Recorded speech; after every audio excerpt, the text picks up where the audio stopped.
Hola, bienvenidos a otro episodio de Un Café en el 42. Hoy tenemos una tarde de lujo. Tengo a mi amiga, casi hermana, la doctora Ana María Santos. Yo conozco a Ana María de que era adolescente, de que ella era y sigue siendo súper brillante y la mejor estudiante que había conocido yo hasta ese momento y me la ponían de ejemplo todo el tiempo. La doctora Ana María Santos es médico cirujano, es pediatra puericultor, es infectólogo pediatra y ahora se estrena con un máster en manejo de pacientes VIH, en pediatría específicamente. Que me parece que eso es así como que triste, pero es Triste pero comprometedor. real, claro. Ana, bienvenida. Fíjate, para nosotros es un honor tenerte aquí. Particularmente yo estoy emocionado de que estés con nosotros. Y bueno, que tomamos un café y podamos compartir un rato. Hoy vamos a hablar sobre un tema que está como en la palestra. Todo el mundo está con esa tosecita, algunos tienen esa fiebrecita, todos tienen la famosa gripecita de esta temporada de lluvias. Pero en específico, en los niños toma más importancia. Entonces vamos a hablar hoy sobre las afecciones respiratorias en la infancia. En estos momentos tenemos una crisis importante de casos, una gran cantidad de casos de infecciones respiratorias en niños. Ahora, ¿son virales, son bacterianas, cuál es el agente? Bueno, Iván, primero gracias por la invitación. Y bueno, para todas las cosas que me invitas, de verdad que te agradezco mucho que me incluyas dentro de tu equipo de trabajo. Y bueno, estoy muy contenta de estar acá. Y bueno, las infecciones respiratorias son las infecciones más frecuentes en los niños. Más o menos de 10 niños que consultan una emergencia, aproximadamente entre 8 y 9 niños van a tener infecciones respiratorias. ¿Okay? Entonces, obviamente, las infecciones respiratorias pueden ser de dos orígenes. O son virus, que son las más frecuentes de todas, o son infecciones bacterianas que ya evolucionan de otra manera y necesitan un tratamiento diferente. Entonces, realmente las infecciones respiratorias principalmente altas que están cursando actualmente son infecciones virales.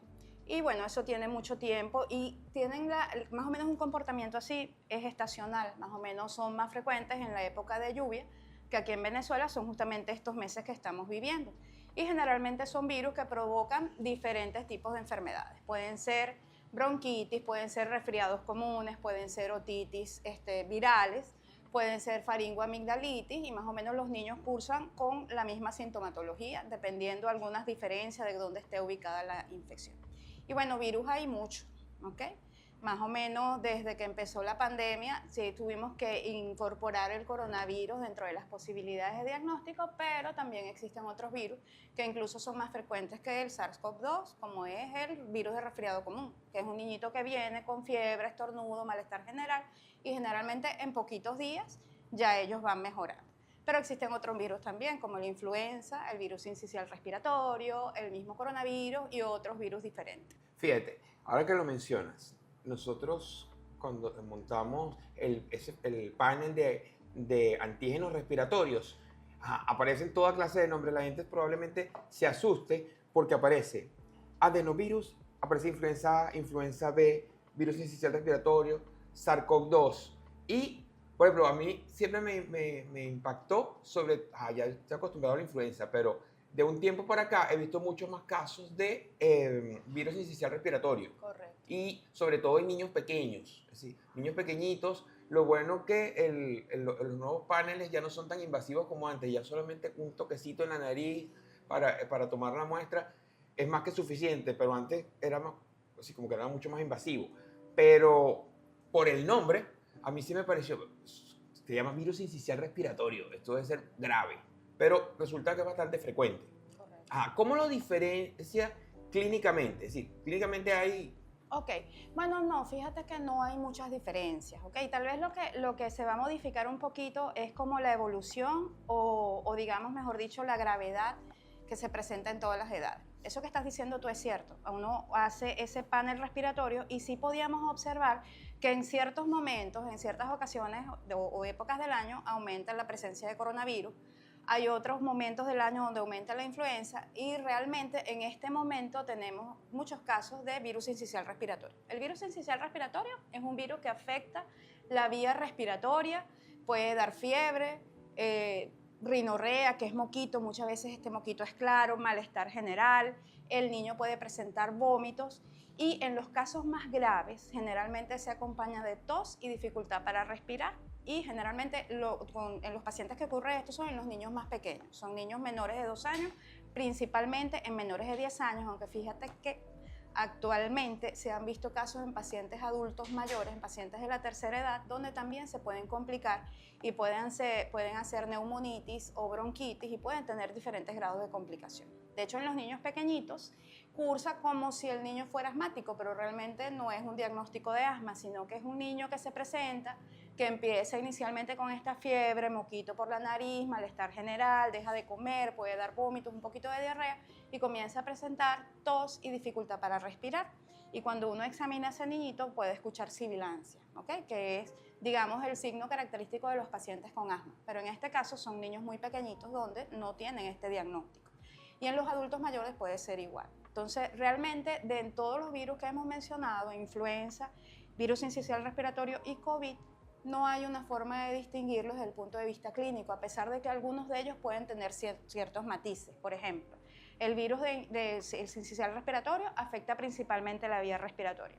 El virus de influenza también, pero muchas veces él se sobreinfecta y puede producir neumonías bacterianas en ese paciente con una evolución mucho más lenta que el virus sincicial respiratorio y digamos que muchas veces en casos más severos puede producir incluso alteraciones del sistema nervioso, produce meningoencefalitis, puede acompañarse de síntomas gastrointestinales, también como dolor abdominal, vómitos, diarrea.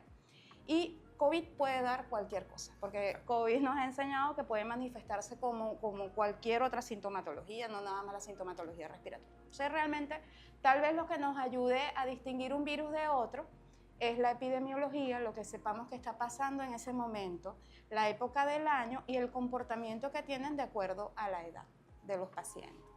Si es complicado hacer el diagnóstico diferencial en pacientes adultos, en niños es mucho más complicado. A mí me parece que es toda una aventura, es decir, porque la mayoría no habla o no está claro en qué es lo que siente, qué le duele, cómo se comporta. Tú sabes una cosa, que cuando dicen así que el niño no habla, el niño sí habla. ¿Sí? Sí, el niño habla con su cuerpo, ¿ok? El niño habla a través de la experiencia y la experticia del médico que lo va a examinar. ¿Ves? Entonces, porque un adulto te dice, me duele, qué sé yo, me duele el brazo, o me duele cualquier parte de mi cuerpo y tú le crees a él. En cambio, el niño se presenta sin emitir palabras, pero tú examinándolo, si eres un buen médico y lo examinas con, digamos, con calidad, completamente, tomando en cuenta lo que te dice su mamá, que siempre hay que escuchar a la mamá o al familiar, siempre hay que escucharlos porque siempre tienen la razón, ¿ok? Siempre hay que escuchar a los familiares. Ves de dónde vienes, preguntas su alimentación, sus condiciones nutricionales y haces un buen examen físico, yo te diría que hasta es un examen físico más seguro y más fidedigno que el que le haces a un adulto que esté hablando. Entonces el niño habla. Cuando a mí me dicen el niño no habla con palabras, pero el niño te dice, y desde recién nacido, eso es importante. Entonces hay que saber es interpretarlo. Exactamente. La clave es el niño habla a través de ti y de lo que tú hagas como médico para que el examen físico que estés haciendo sea un examen de calidad. Entonces, bueno, las infecciones respiratorias en los niños realmente son indistinguibles la una de la otra, a menos de que algunas de ellas se esté complicando, ¿verdad? Entonces, bueno, por ejemplo, el coronavirus presenta ciertos tipos de complicaciones más frecuentes en los niños, influenza puede sobreinfectarse y cursar con neumonías muy severas incluso, tanto virales como por infecciones o sobreinfecciones bacterianas, y el virus sincicial respiratorio principalmente en los niñitos pequeños. De hecho, cuando hubo el año pasado, más o menos entre octubre y noviembre, hubo muchos casos de virus sincicial respiratorio y las consultas estaban llenos de estos pacientes y los pacientes que se complicaban eran los niñitos menores de 2 años. Eran los pacientes que muchas veces necesitaban la hospitalización. ¿Okay? Entonces, tal vez tu agudeza como médico de sospechar lo que esté pasando en ese momento, de acuerdo a la epidemiología, te ayuda, pero hay que hacer los exámenes para hacer el diagnóstico diferencial. Hay que apoyarse siempre en el laboratorio porque son enfermedades que desde el punto de vista clínico no se diferencian grandemente la una de la otra. Eso es interesante. Fíjate que también es común que la gente tenga la mala costumbre de automedicarse y tomar antibióticos para las afecciones respiratorias sobremanera. Y probablemente tenga que ver con esto de la influenza, de que la influenza Es decir, si pasa mucho tiempo ya el médico sospecha de que hay una sobreinfección bacteriana y por eso coloca antibióticos, pero hay familiares de pacientes que ya desde el primer día de la tos ya empezaron a tomar el antibiótico que le habían prescrito anteriormente. Exactamente. Ay, qué bueno que preguntaste eso, porque yo estaba pendiente de hablar de la automedicación. Porque, como te estoy diciendo, el 85% de estas infecciones son virales y la mayor parte de ellas van a cursar de forma leve sin ningún tipo de complicación. Si nosotros damos antibióticos de forma automedicada y sin necesidad a una infección viral, lo que estamos haciendo es un daño ecológico en ese paciente. Vamos a hacer que las bacterias que normalmente pudieran estar presentes en nuestro organismo y que son parte de nuestra microbiota habitual, comiencen a presentar resistencia, y si hay una sobreinfección bacteriana, entonces va a ser más difícil el tratamiento. Entonces, eso es una práctica que siempre deberíamos eliminar, el hecho de automedicar cualquier medicamento, pero en este caso antibióticos sin necesidad. El antibiótico no tiene ningún efecto, ningún antibiótico actúa sobre un virus, ninguno. Lo que hacen es, de alguna manera, hacer más difícil lo que es el tratamiento y muchas veces la evolución de ese paciente. ¿Okay? Entonces, ¿cuándo sospechamos una infección bacteriana? Sería una pregunta interesante. El mosquito verde no es una sospecha de infección bacteriana, es una fiebre persistente, donde el niño vemos que no evoluciona hacia la mejoría, sino cada vez está más deteriorado. Muchas veces comienzan a presentar tos productiva, un niño que no quiere comer, un niño que comienza a presentar fiebre elevada, que es de muy difícil manejo. Un niño que tal vez venía bien, venía mejorando, pero de repente hay un retroceso en sus condiciones clínicas, entonces él se empieza a poner peor cada vez. Entonces ese paciente siempre debería consultar a un médico, que sea el que examine, ve si hay un signo físico de que este paciente se está complicando con una infección por bacterias y, bueno, si es necesario, hacer los exámenes respectivos y ver si hay necesidad de administrar un antibiótico. Pero la mayor parte de estas infecciones no necesitan antibióticos porque son virales. Ok, eso caemos en algo que también es interesante.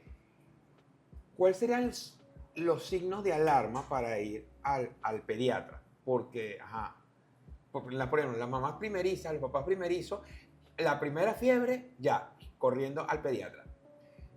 Y bueno, yo me acuerdo de que mi infancia me la pasaba en el pediatra porque todo lo que caía mal y sufría de toda clase de cosas, asma, toda la broma, y siempre era el pediatra, para arriba abajo. Pero últimamente la gente, hay cierto punto, mira, esto es una gripecita, vamos a dejarla que evolucione. Yo escucho mucho al pediatra de mi sobrino que él dice, ya va, que lo llaman primero, ya va, vamos a ver cómo evoluciona, porque como estoy yo de por medio, vamos a hacer los exámenes ya de una vez. Yo, pero si no tiene ni dos, le acaba de dar fiebre, ya mi mamá como abuela al fin quiere enseguida, ya vamos a hacer los exámenes, hacer PCR, procalcitonina, un hemocultivo, y todo, vamos a hacer cualquier cosa para ver pendiente. Pero el pediatra siempre dice, no, vamos a esperar que evolucione y vamos a ver, pero ¿cuál sería el signo de alarma? Oye, ya pasó tanto tiempo o apareció esto. Ve, Iván, bueno, yo pienso siempre que la mamá de alguna manera sabe cuando su hijo está mal, ¿ok? Entonces, yo te voy a decir los signos de alarma ahorita, pero para los médicos es importante saber que si la mamá está consultando hay que prestarle atención a lo que dice, porque ella sabe, ella es la que conoce a su hijo y su comportamiento normal. Normalmente, dicho eso, normalmente las infecciones respiratorias altas virales duran un promedio de un poquito más, 48, 72 horas, 4 días de evolución. Si la fiebre persiste más de ese tiempo, ¿ok? Es necesario consultar.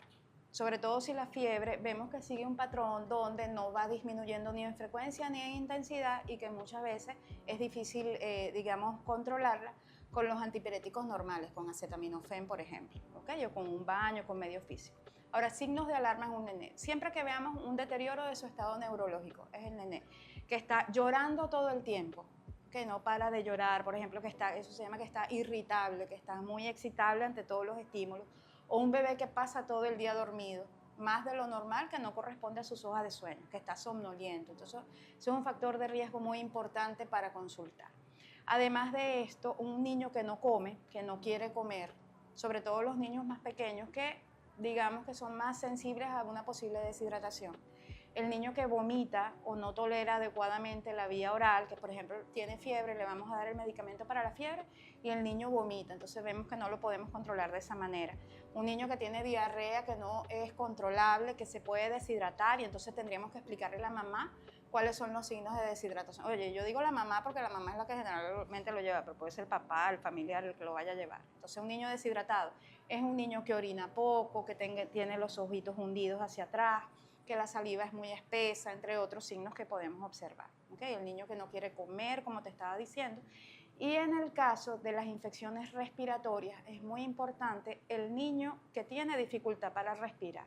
El niño que se ve cansadito, que digamos, ¿cómo lo sabemos? Las costillitas se hunden, respira más rápido de lo normal.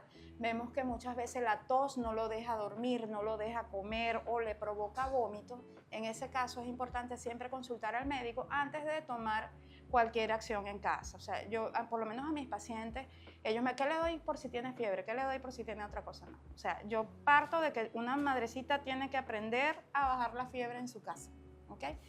A dar una dosis de acetaminofén, si le va a dar acetaminofén, a bañarlo media hora, por ejemplo, con agua a temperatura ambiente, a no hacer daño. Por ejemplo, hay gente que tiene la costumbre, por ejemplo, de frotar con alcohol y eso es muy tóxico para los niños, eso no se debe hacer.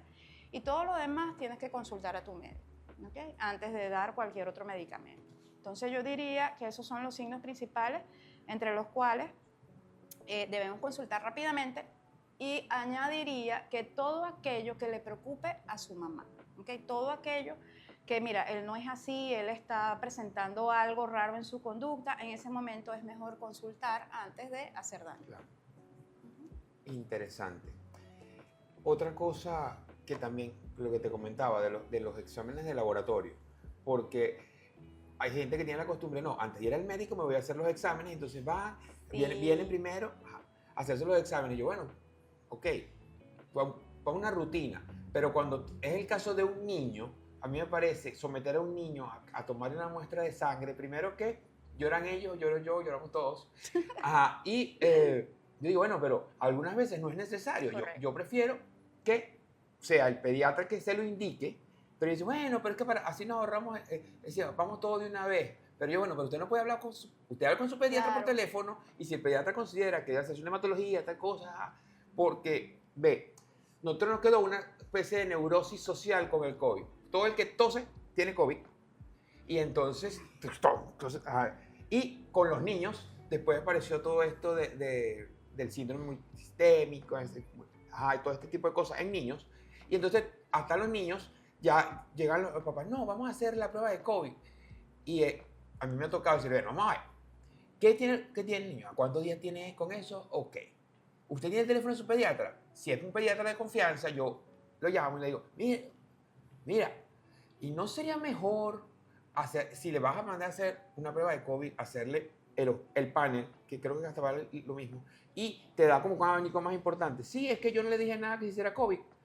Ah, ok. Lo que pasa es que los pacientes se anexan un exacto. Por ejemplo, un paciente con fiebre, bueno, si le vamos a hacer hematología, vamos a hacerle perfil lipídico, pero, o sea, pero un niñito y tiene fiebre, curarle primero una cosa y después le ve todo lo demás. Claro. Entonces, es importante eso, ¿no? Claro, fíjate que con los exámenes de laboratorio, primero que uno debería tratar, si son niños, ¿verdad? Que nos tienen tanto miedo y le ven una aguja y lloran, porque muchas veces se pinchan sin necesidad. Okay. Entonces, uno debería tratar de ser lo más conservador posible. Obviamente, si hay necesidad de hacer exámenes, se deberían hacer. Pero vamos un poquito más allá.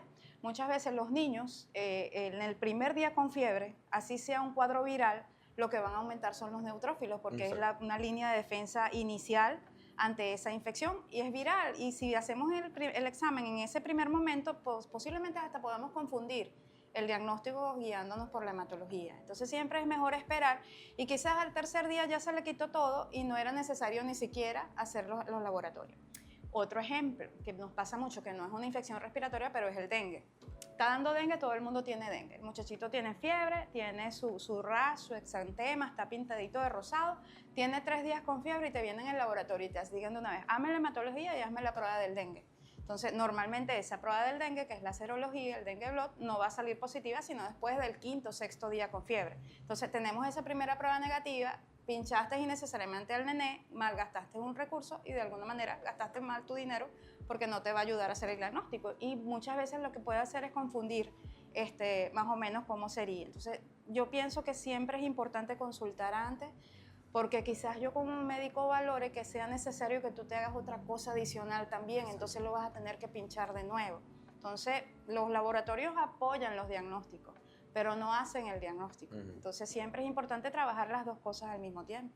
No, y verlo en contexto, porque es cierto, si se hace traen a un niñito con fiebre, hacerle una hematología, obviamente los glóbulos blancos van a estar altos por los mecanismos. Entonces, el médico se va a confundir porque jamás le van a decir que el niño tenía fiebre cuando le tomaron la muestra de sangre. Normalmente, cuando yo noto eso y están los blancos altos, yo pongo, o fue la muestra, fue una pesadilla, fue una odisea traumática, tomar la muestra traumática. Es decir, considérese que puede afectar los valores, porque los blancos también se pueden elevar por eso. Claro. Ajá. Y bueno, utilizar otros parámetros que puedan ayudar para hacer la diferenciación. Y otra cosa, por ejemplo, eso del dengue me llama mucho la atención porque eso es que ya el tercer día, el segundo día, no, vamos a hacer el dengue. Entonces yo le digo, le explicamos todo. A partir del quinto, sexto día, ajá. Y después yo le hago una reflexión. Ok, si le sale el dengue positivo, ¿qué va a tomar? Acetaminofén. Si le sale dengue negativo, ¿qué le va a tomar? Acetaminofén. Entonces, ¿para qué usted, si no se lo manda el médico porque quiere descartar otra cosa, no lo haga? También entonces después les explicamos la ANS1. Bueno, cuando apareció la ANS1, que es el antígeno que se positiviza el primer día, empezó todo el mundo a hacerse la prueba. Y yo, bueno, pues. Entonces es cuestión de educación en salud, porque inclusive hasta muchos médicos es decir, lo indican y yo, bueno, pero ¿hasta qué punto llega a ser tan útil? Y volvemos con algo que no podemos dejar de conversar. Es las complicaciones del COVID en los niños. Yo sé que sí. Durante el año pasado, sobre todo, estuvo bastante en boga eso. Sí, fíjate que COVID es súper interesante. Nosotros hemos aprendido muchísimo con COVID, ¿no? Entonces, realmente es una infección que tenía más, digamos, comportamientos desde el punto de vista respiratorio, más compromiso respiratorio, y que en los niños decíamos siempre, bueno, no vamos a tener tantos problemas los pediatras porque eso es una infección leve en los niños, más se complican los adultos o las personas que tenían algún problema de salud. Sin embargo, en los niños, a los pocos meses de empezar la pandemia, se observó que algunos niños comenzaban a presentar fiebre prolongada, tenían un exantema con unas manchas en la piel, podían presentar conjuntivitis, alteraciones en la mucosa oral y comenzaban a presentar aumento de los parámetros inflamatorios, o sea, llámese PCR, ferritina, LDH, entre otras cosas. Entonces, eso se parecía mucho a una enfermedad que todos conocemos que se llama la enfermedad de Kawasaki, ¿okay? Pero en este caso teníamos el antecedente de que ese paciente había tenido COVID. Y de esa manera se propone este síndrome inflamatorio multisistémico de pediatría, o SIMS, como también se lo conoce, o PIMS, que bueno, es una complicación propia de los niños y de los adolescentes. Realmente lo vimos más en niños más grandecitos y adolescentes, lo vimos muchísimo aquí en el hospital. Afortunadamente los pacientes de nuestro hospital evolucionaron muy bien, como la mayor parte de los niños, porque eso sí tiene un tratamiento muy específico, que son inmunoglobulinas, pero es un tratamiento difícil de conseguir porque es muy costoso, muchas veces no está disponible. Entonces esa es una complicación que siempre debemos presentar o pensar en el COVID, o cuando vienen pacientes con esta sintomatología, que vienen con dolor abdominal, con ese exantema o ese rash, fiebre más de 5 días, conjuntivitis o alteraciones en la mucosa oral y alteración de todos estos parámetros de laboratorio, entonces buscar el antecedente de COVID, porque seguramente ese niño ha tenido COVID de 4 a 6 semanas antes de presentar esta sintomatología. Entonces, bueno, sí lo vimos, lo vemos menos ahora que al principio de la pandemia. Yo supongo que es que de alguna manera todos hemos estado, no sé qué piensas tú, que hemos estado en contacto con el virus y hemos hecho de alguna manera inmunidad, además de que la mayor parte o gran parte de la población está vacunada, de alguna manera disminuyó las complicaciones. No lo vemos tanto, pero sí hemos visto pacientes. Este año no tengo recuerdos de haberlos tenido en el hospital, pero el año pasado sí tuvimos varios. y realmente poniéndole el tratamiento adecuado, el paciente evoluciona rápidamente a la mejoría. Sí, porque Sí. durante un tiempo, primero que además de la realidad, que era lo que se veía en los hospitales, estaba también lo que aparecía en las redes sociales. Entonces lo que aparecía en las redes sociales era casi como apocalíptico. Sí, es verdad. Pues entonces el exceso de información y de información de fuentes no fidedignas contribuyó a que se hiciera una alarma mucho grave. Fíjate que hay gente que dice, no, es que todo el mundo conoce a alguien que se murió por eso. Sí, es verdad. Entonces, bueno, tú indagas, ajá, ¿dónde está el muerto? Y no consigues la tumba. Entonces, yo les digo a mis estudiantes justamente eso siempre. Vean, una cosa es lo que dicen las redes sociales, pero busquen la evidencia científica. Cuando ustedes buscan la evidencia científica, se van a dar cuenta de que muy probablemente, como todo chisme, se tergiversó en algún punto. Y así pasa. Pasó como pasa con los antibióticos, que la gente, no, pero es que si el médico me prescribió antibióticos, ajá, pero ¿qué pasó antes? Y si el médico me mandó estos exámenes, ahora tengo que repetirlo. Por ejemplo, hay pacientes que buscan interleuquina 6 Sí. para un proceso viral. Yo, o sea, interleuquina 6, ya está, palabras mayores. O sea, de una vez empiezan como hay niños que mantienen esa tos que nadie sabe de dónde es, porque si es alérgica o es residual de cualquiera de los procesos virales. Entonces, una tos prolongada de más de 2 meses, ya piensan en tuberculosis y entonces empiezan con los mismos pacientes, y creo que hasta convencen al médico, porque el médico también empieza a buscar tuberculosis. Bueno, pues no es descartable, pero depende de cada paciente y de la historia, pero hay cosas que hay que considerar. Ahora, no solamente hablamos de las infecciones respiratorias que son tan frecuentes en pediatría. Hay algo que la gente debe llamarle la atención. Pediatra y un pediatra infectólogo. Cuando yo considero ir al pediatra, sin desmeritar a los pediatras puericultores, o cuando ir al pediatra con una subespecialidad, es decir, un pediatra infectólogo. Bueno, fíjate que, esa respuesta me puede comprometer. Iván. Pregunta comprometedora. Fíjate, los pediatras, yo pienso que los pediatras, yo soy pediatra también, y digamos dentro de las especialidades son los médicos que más antibióticos indican, y generalmente son antibióticos bien indicados. O sea, los pacientes que yo evalúo en una consulta especializada de infectología, muchas veces tienen infecciones que salen de lo común.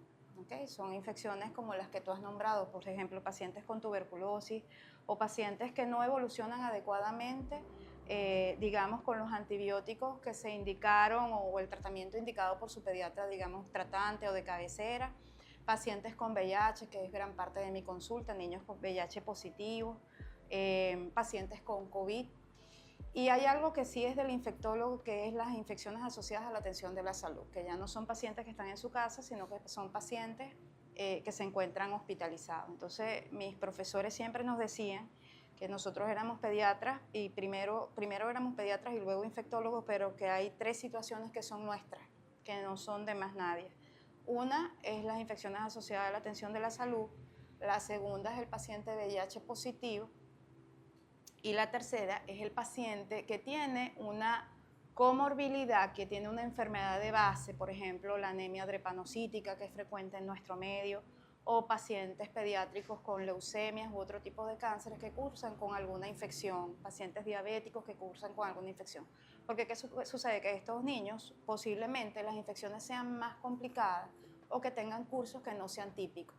¿Okay? Entonces, en ese caso, nosotros siempre recomendamos que sea un trabajo en equipo, que sea el pediatra y que sea el infectólogo para orientar el diagnóstico y de alguna manera mejorar o afinar el tratamiento, porque por lo menos las evaluaciones que yo hago, normalmente el pediatra lo ha hecho bien.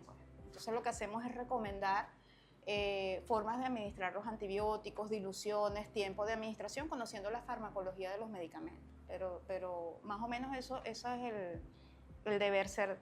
Ahora, si usted como mamá o como representante siente más seguridad yendo a un infectólogo, lo puede hacer, pero la mayor parte de las infecciones son tratadas adecuadamente por los pediatras. Había considerado que en los casos especiales para ir a un infectólogo pediatra o referir a un infectólogo pediatra, y es lo que me ha pasado en mi experiencia, es cuando tengo un cultivo que veo que de una neumonía que se supone que es comunitaria y de repente veo que la susceptibilidad a los antimicrobianos está reducida, hay mecanismos de resistencia importantes y entonces yo siempre llamo al médico para no pasar por encima de él y es decir, no hay susceptibilidades y decir, mira, yo pienso que usted debería acudir a un infectólogo, ¿yo? Y si es un niño, a un infectólogo pediatra. Sí. Porque hay cosas que son complicadas justamente por eso. Cómo manejar que a mí me ha pasado, todos los antibióticos, todo el antibiograma, todo lo que tenía es resistente. Ay, entonces ahí está donde yo llamo, bueno, toca infectólogo. El infectólogo sabrá cómo modificar la dosis, cómo combinar una cosa con otra. Y es importante tenerlo No, sí, claro. obviamente eso que dices tú es muy cierto. O sea, son las infecciones que digamos que salen del comportamiento normal. Y eso es producto del mal uso de los antibióticos, de indicar antibióticos para las faringitis virales o para los resfriados comunes mensualmente. Porque hay niños que tienen resfriado común todos los meses y que la mamá dice no salen de una gripe y todos los meses les dan antibióticos. Entonces ese niño de alguna manera desarrolla o sus bacterias desarrollan resistencia. Entonces eso es un buen momento también de hacer un trabajo en equipo con infectología y con el microbiólogo. Los microbiólogos nos apoyamos, los infectólogos nos apoyamos mucho en los microbiólogos en relación a los mecanismos de resistencia. Y bueno, la experiencia es que nosotros siempre tenemos algo que aportar, sea en lo que estás mencionando, en la combinación de los medicamentos o en el tiempo del tratamiento, porque anteriormente se pensaba que estas infecciones se trataban mucho tiempo y actualmente se ve que mientras menos tiempo sea el antibiótico es mejor para el paciente y para la bacteria también, desarrolla menos resistencia. O la forma en cómo administrarlo, si es con alimentos o no, fíjate. Hay medicamentos que tú no los puedes administrar después de comer porque no se absorben y esos son antibióticos que se le dan normalmente a los niños. Y hay antibióticos que es mejor dárselos después de las comidas porque se absorben mejor y van a actuar mejor. Entonces siempre, en esos casos, siempre tenemos algo que aportar. Por supuesto. Sí. Eso es interesante porque la gente, bueno, tradicionalmente, es decir, le indicaron tal cosa y la gente solamente se acuerda de la hora que le toca y más nada. Es decir, no escuchan o no leen lo demás que dice con las comidas, después de las comidas, entonces les parece indiferente. Yo sufrí desde mucho tiempo de amigdalitis y no tragaba pastillas porque tenía 5 años, yo tragaba pastillas. Entonces, yo me acuerdo que me daban cápsulas, así las cápsulas, y entonces, como no tragaba, y yo no sé por qué no me daban bueno, los jarabes los vomitaba. Entonces, al pediatra le ocurrió la brillante idea de mandarme cápsulas. Pues. Bueno, entonces me las abrían y me las daban en un jugo. Y yo, ahora que después de estudiar toxicología y todas esas cosas, pero no, yo sobreviví de broma. Claro. Porque que me dieron nada. Porque eran virus. Sí, por eso sobreviví. Porque, o sea, nada de lo que me dieron tenía acción, todo se inactivaba. Correcto. Entonces, ahora. Pero eso hay que decírselo a las personas y que las personas también entiendan que deben seguir las recomendaciones que le da su médico. Mira, pero yo creo allí, yo voy a ser un poquito abogado del diablo, que depende del médico. Okay. O sea, y a los estudiantes yo se los digo mucho, mira, ustedes como médicos tienen que tomarse el tiempo de sentarse con la mamá en un escritorio, en una oficina, no en el pasillo ni en la puerta de la habitación, a explicarles cómo se van a tomar los medicamentos y qué es lo que deben hacer. Y el paciente va a apreciar eso, porque si usted le da un régimen, mira, es tanto, le vas a dar 5 cc cada 8 horas, chao, nos vemos en 2 semanas. Ella no lo va a hacer. Pero si tú te sientas y dices, mira mamá, usted le va a dar esto a tal hora y a la media hora después es que él puede comer y usted le va a dar esta alimentación, tiene que tomar sol, tiene que hacer esto y esto y esto, no le puede dar tal medicamento, este interfiere con esto y lo explicas mejor y se lo escribes, la mamá lo va a cumplir. Entonces eso depende de la comunicación o cómo uno le explique las cosas a los familiares. Por supuesto, es que eso es indudable, si no hay comunicación. Exactamente. Y bueno, algunas veces se le echan la culpa a la dinámica hospitalaria sobremanera de las carreras, pero realmente siempre hay tiempo para poder dedicar a cada paciente en particular, igual que en las consultas. Sí. Pues las consultas deben tener su tiempo estandarizado para cada quien y para sus cosas. Así porque es. justamente esas lagunas de desinformación se rellenan ahora con lo que la gente investiga en Google y en la primera cosa que le aparece en la IA, que sale cualquier cosa. Exacto. Algunas veces son ciertas, otras cosas son raras y la gente no puede discernirlo porque no es su profesión, no es lo que corresponde y además tienen el aspecto emocional que le da esa ansiedad que por supuesto le va a hacer interpretar las cosas de manera distinta. Correcto. Ok, ha sido genial tener esta conversación contigo. Podemos seguir hablando toda la tarde de todas las infecciones, porque podemos pasar por las infecciones urinarias, después pasamos por la faringomigdalitis o las infecciones de piel y tejidos blandos. Tenemos que hablar de eso después, porque eso también son bastante frecuentes en la infancia. Tenemos que hablar de gastroenteritis, Gastroenteritis. gastrointestinales. Bueno, ya tenemos eso pendiente. tenemos material para próximas cafés. Mucho más café nos va a tocar. Bueno, Ana María, un mensaje para más. Bueno, el mensaje es que siempre sigamos educándonos, siempre sigamos aprendiendo y que en el tema específico de hoy, bueno, recordar cuáles son los factores de alarma para consultar siempre al médico y nunca automedicar. ¿Okay? Nunca automedicar, no utilizar antibióticos en exceso, cuidarnos mucho y lavarnos siempre las manos, que yo creo que ese mensaje tiene que ir para todos. Hay algo que olvidaba. Eso sí no se puede, no podemos terminar sin decir esto. Los tapabocas y los niños. Porque el uso del tapabocas se volvió como que más rutinario, pero yo siempre he percibido que se está usando, primero se utiliza mal. Correcto. Ajá. Y lo utilizan los que no son, porque ahora lo utilizan, es decir, los que no tienen síntomas y los que tienen síntomas andan sin tapabocas y viceversa, o andan con un tapabocas que tiene 4 o 5 días dando tumbos por ahí. Correcto. Entonces, los tapabocas en niños... En niños es muy difícil porque el niño no va a hacer el sello adecuadamente, se los ponen de telas muy bonitos, pero que eso no sirve para nada. Entonces, realmente la medida responsable es ahí que si uno tiene una infección respiratoria o sintomatología respiratoria, no debería salir ni a la escuela ni a su trabajo. ¿Okay?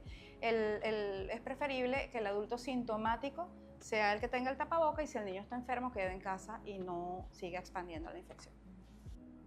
Y con esto terminamos, recordándoles que nos pueden seguir a través de nuestro canal en YouTube e en Instagram a través de @laboratorio42.